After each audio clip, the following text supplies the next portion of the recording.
एक सम of money है जो कि सिंपल इंटरेस्ट पर है, और ये 600 रुपये हो जाती है 3 सालों में, और 700 रुपये हो जाती है 4 सालों में। तो आपको सम बताना है। क्वेश्चन में सम पूछा गया है, मैं आपसे सम के साथ रेट ऑफ इंटरेस्ट भी पूछूंगा, किसका रेट ऑफ इंटरेस्ट भी बताते जाओ साथ साथ, दोनों चीज़ें कर लेते हैं। ठीक। तो देखो, आप ये कहोगे कि 3 साल में कोई चीज़ हमारी 600 हो गई और 4 साल में 700 हो गई, तो 1 साल अगर और दे दिया, 3 साल में 600, 4 साल में 700, तो 1 साल और देने से 100 रुपये का इंटरेस्ट आ गया एक्स्ट्रा।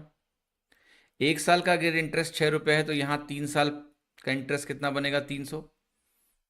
सिंपल इंटरेस्ट है, तो 1 साल का 100 है, तो 3 साल का 300 होगा। तो यहाँ पर 600 में 300 घटाएंगे तो यहाँ 300 मिलेगा, यही हमारा प्रिंसिपल है। तो 300 आपका प्रिंसिपल हो गया।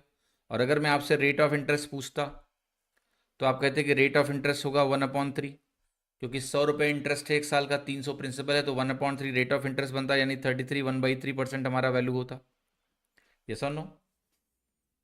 Hope nobody should have any confusion. That answer will be 33 1/3%, और यही आपका रेट ऑफ इंटरेस्ट यहाँ पर